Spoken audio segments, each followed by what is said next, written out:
There's one plugin that I use more than any other one combined, and basically on every single track that I make. And that plugin is Utility. Now, if you use Ableton, you have it built into your DAW already, which is amazing. But if you don't fret, because you can download really good free alternatives that do basically the same thing. Now, I want to show you all the most important things that you can do in your production workflow that are really going to change the game. So let's jump right in.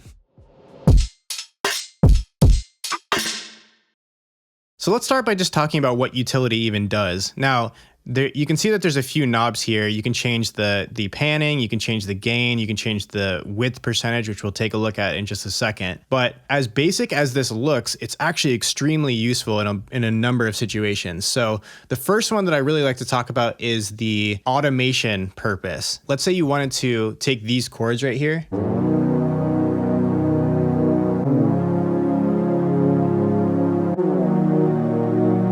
And you want it to kind of like fade them in over time. The first thing that you might think to do is actually to, right click the volume mixer and, show automation a new lane. And then maybe you'll draw in a curve that you can kind of fade it in for maybe like the drop, for example. So it kind of sounds like this.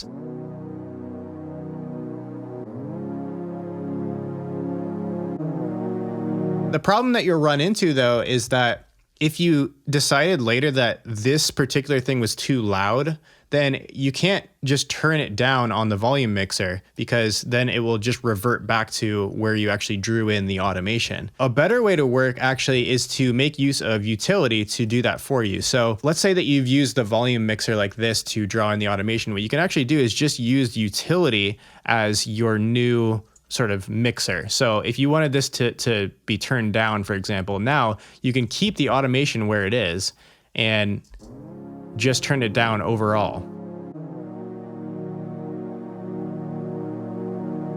Alternatively though, and I think this particular method makes a lot of sense, some people like to work where you only use Utility for all of your automation needs, for like the panning, maybe the gain and the width and so forth. So what you can actually do instead is I'm gonna click this volume mixer here and press Command Delete so I can delete the automation. And then what you can do is go back to Utility, and if you right click, go to Show Automation a New Lane, then you can actually just use this to automate it in. So I'm gonna start with the gain all the way down, and then I'm gonna press B to get my pencil tool out here. And I'm just gonna draw this in right to 0 here, and we'll get rid of these two dots. And we'll ramp it up a little bit. And so now you can see that Utility is the one that's doing all of the automation. And if I want to turn it down, I can just use the normal volume mixer. Now, the next really useful thing that you can do with Utility is use it to help you out with the stereo image analysis to improve your mixes. So one thing that I really like to do is to leave a Utility on the master. And you can see that on the bottom left here, you can click this mono button, and it will actually change the output from stereo to mono for you.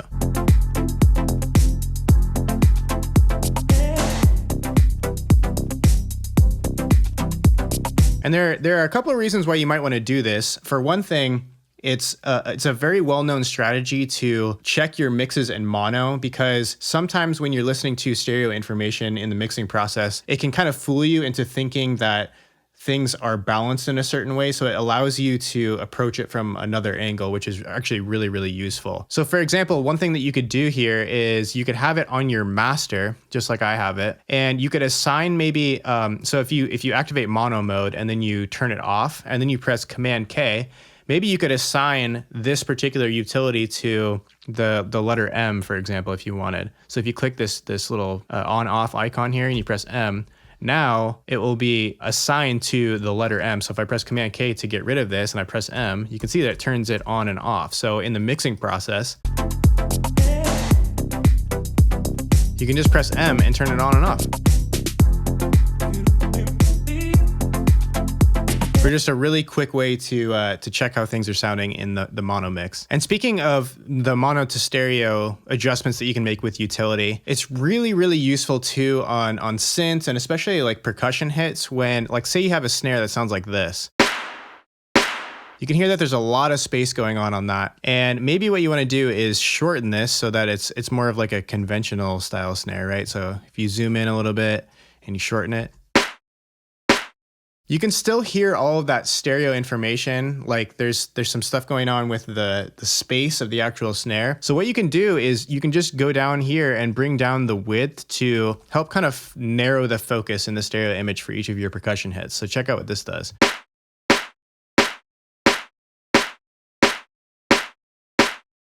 So you can hear that it kind of reduces the amount of space that we sense when we're listening to the snare.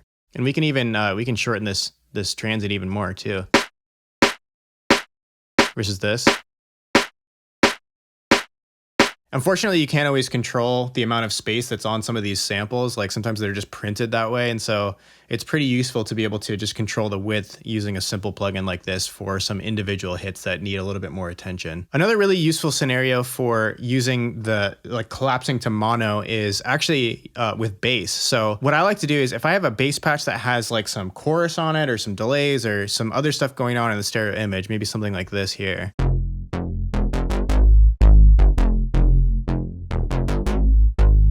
So you can hear there's lots of stuff going on. It can be really useful to turn on this bass mono mode, which allows us to choose the point at which the mono is applied. So we can only apply it to the lowest frequencies, which you can't really discern the differences between the left and right speakers anywhere near as well as you can with higher frequencies. So typically it's nice to avoid some of the coloration that you might experience when you play it back on a mono system. So this is a really nice thing to add, and you can keep all the coolest parts about the patch and then make it sort of sound more like this.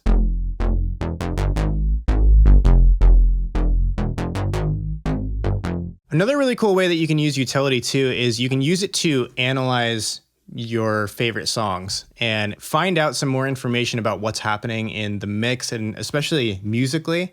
So for example, if you took something like this,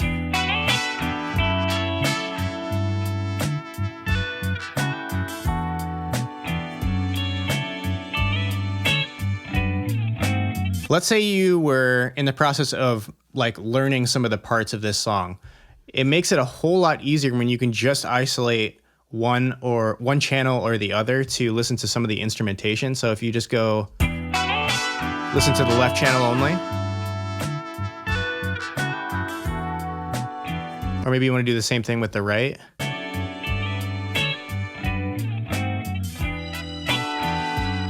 Now, where it gets really fun though is there's a preset called difference. When you're listening to music, you're listening to the sum, which is basically all the signals that are present in both the left and the right speaker.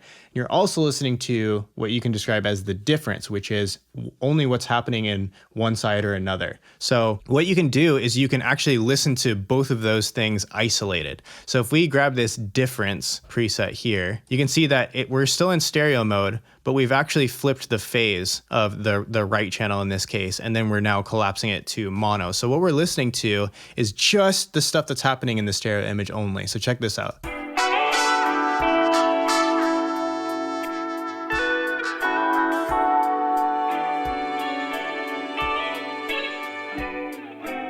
So it can give you some more information about what's going on, basically where stuff is placed in the mix, but also like another detail that I picked up on right there was you can hear that this guitar, it has some like chorusy effect on there. And that's something that I would not have picked up had I not just listened to this using the difference only mode. It will also kind of reveal to you what's happening with the space, because typically space is actually stereo. And so what that's going to do is tell you which type of space is being applied in, you know, any given song, right? So if we took this song, for example,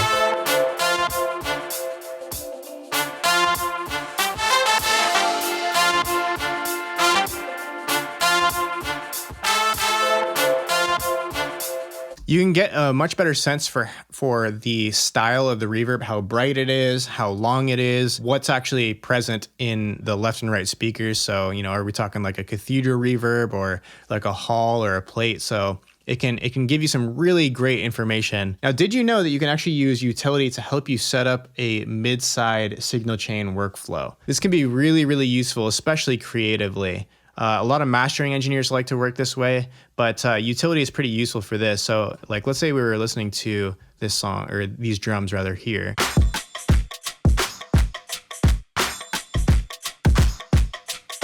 What we can do is I can press Command G. I can show the chain list here, and I'm going to rename this mid. And I'm going to press Command D and duplicate this, and we'll call this side. So you can see that both of these are the same right now. With this one though, what we want to do is we want to just basically grab the mid only preset from utility. And then for the sides, we want to use utility sides only preset here. So now not only can we change the width of what we were working with here, you can imagine it's really cool when you start to add in certain effects, right? So if we wanted to add in like an EQ to just the side signal here, we could maybe brighten up the stuff that's going on in the left and right channels, which is usually some higher frequency information, which is pretty useful. So if I added like a nice little shelf here, you can hear the stuff that's real wide is actually getting brighter.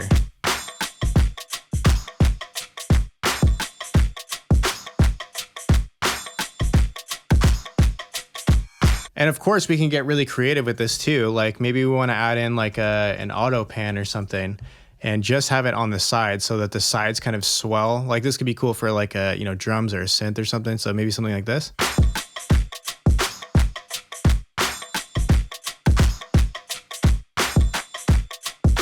Or maybe you want to even add in like some chorus or something crazy to just the wide stuff, right? You could do that too.